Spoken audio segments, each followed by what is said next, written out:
Hi everyone, आप सभी का स्वागत है संजू सर IT के यूट्यूब चैनल में।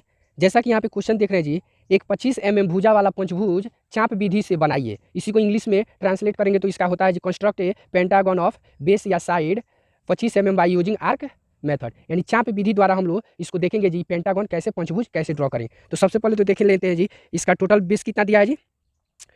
टोटल बेस हमारा 25 दिया है।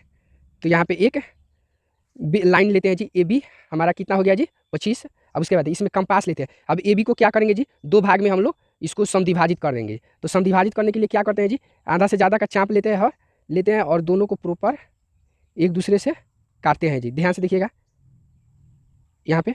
और काटने के बाद इन दोनों पॉइंट को आपस में एक दूसरे से जो हल्की लाइन है जी, हल्की लाइन से इसको मिला देते हैं। तो क्लियर हुआ जी हमारा। देन इतना फाइनल होने के बाद अब ध्यान से देखिए, ए और बी का जितना दूरी है जी, कंपास में दूरी भर लीजिए और उतना ही दूरी हम इधर भी एक आर्क मारेंगे और सेम प्रोसेस बी से लेकर इधर भी हम लोग एक आर्क लगा देंगे। ये वाला हम लोग समद्विभाजित कर दिए। उसके बाद आगे ध्यान से देखिएगा, समद्विभाजित करने के बाद अब आगे क्या करते हैं जी, ए और क्या करते हैं, सॉरी पहले ये काम कर लीजिए, पहले बी पे क्या करेंगे, एक लंब डालेंगे जी। क्या करेंगे हम यहाँ पे बी पे हम लोग लंब डालेंगे। तो कैसे लंब डालेंगे, तो इसको ध्यान से देखिए।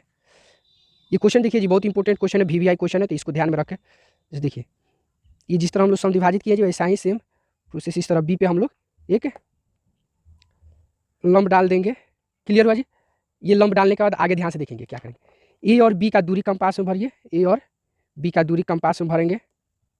यहाँ से ध्यान से देखिए, ए और बी का दूरी, और यहाँ से इस तरह हम लोग एक डैश डैश लाइन से यहाँ से एक सर्किल एक ड्रॉ करेंगे। क्लियर हो रहा है जी। तो इस तरह सर्किल ड्रॉ किए, तो इसको हम लोग नाम दे देंगे जी, इसको पी नाम दे दीजिए। ये वाला पी पॉइंट हुआ। अब उसके बाद ध्यान से ये वाला जो ये समद्विभाजित किया, इसको हम लोग ओ नाम दे देंगे। अब ओ और पी का दूरी कंपास में भरेंगे जी। यहाँ पे ध्यान से देखिए, ओ और पी का दूरी, ध्यान से देखिएगा, ये काफ़ी इंपॉर्टेंट क्वेश्चन है जी यहाँ से। और ये अधिकांश आदमी को नहीं आता है, ये अधिकांश बच्चे को ये बनाने में प्रॉब्लम होता है।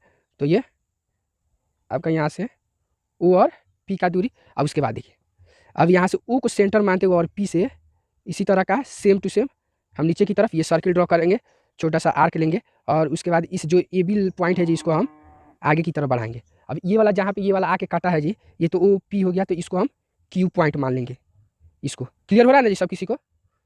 तो इतना तक हमारा फाइनल हुआ। अब आगे ध्यान से देखिए, तो O P Q A B हमारा ये पॉइंट थोड़ा सा इधर, ये बी हमारा बी पॉइंट हमारा यहीं पे रखिए, इसको हम लोग। अब आगे ध्यान से देखिएगा, ए और बी का दूरी हम लोग कंपास में भरते हैं, ए और बी का दूरी। अब भरने के बाद हम इधर हम लोग एक चाप काटते हैं। अब यही अब क्या करेंगे, ए से भी हम लोग ए पॉइंट से भी इधर एक चाप काटेंगे। क्लियर हुआ जी। अब इतना फाइनल होने के बाद आगे ध्यान से देखिएगा, अब क्यू और ए का दूरी लेंगे, कितना का जी, क्यू और ए का दूरी कंपास में भर लेंगे। यहाँ से ध्यान से क्यू और ए का दूरी। अब इसको ए को सेंटर मानते हुए हम यहाँ से ये कट लगाएंगे। क्लियर हो रहा है जी। तो ये कट कैसे हुआ जी, उसके बाद ध्यान से इसको आगे की तरफ इस लाइन को बढ़ा दीजिए। उसके बाद आगे ध्यान से देखेंगे, अब सेम काम, अब उसको रहने दीजिए। फिर ए और बी का दूरी हम कंपास में भर लेंगे और भरने के बाद ये तो हम बी से हम इधर कर दिए और उसके बाद ए से हम ये हो गया जी। अब देखिए, ये जो कटान बिंदु है जी, इसको हम मानते हुए ये वाला जो बीच वाला पॉइंट है यहाँ पे हम लोग मार्किंग करेंगे। समझ में आ रहा है जी। देन अब इसी को सेंटर मानते हुए यहाँ से ऐसे मार्किंग कर दीजिए। क्लियर हो रहा है जी। अब फिर इसको यहाँ से ये, तो क्लियर हो गया जी। तो हमारा ये मार्किंग कर दिया। अब मार्किंग जब हो गया हमारा, तो फाइनली क्या करेंगे जी, ये पेंसिल की सहायता से सबको एक दूसरे से मिला दीजिए और हमारा ये पेंटागन बन के रेडी हो गया जी। तो इस पॉइंट से जो भी कटान बिंदु है प्रॉपर सबको एक दूसरे से मिला देंगे। देखिए, ये भी हम इसको यहाँ से इसको, उसके बाद ये वाला जो पॉइंट है जी, इसको यहाँ से, और उसके बाद ये जो पॉइंट है इसको हम लोग यहाँ से मिला दें। तो ये बी हो गया, तो ये वाला हमारा सी हुआ, ये डी हुआ और ये वाला हमारा ई पॉइंट। तो हमारा क्या हुआ जी, फाइनली आर्क मेथड से चाप विधि द्वारा ये क्या हुआ जी, फाइनली हमारा ये पंचभुज बन के रेडी हो गया। तो ओके फ्रेंड्स, वीडियो अच्छा लगे तो लाइक कीजिए, चैनल को सब्सक्राइब कीजिए और अपने दोस्तों में शेयर कीजिए। फिर मिलते हैं नेक्स्ट अगले वीडियो में इसी तरह का और भी इंपॉर्टेंट क्वेश्चन के साथ।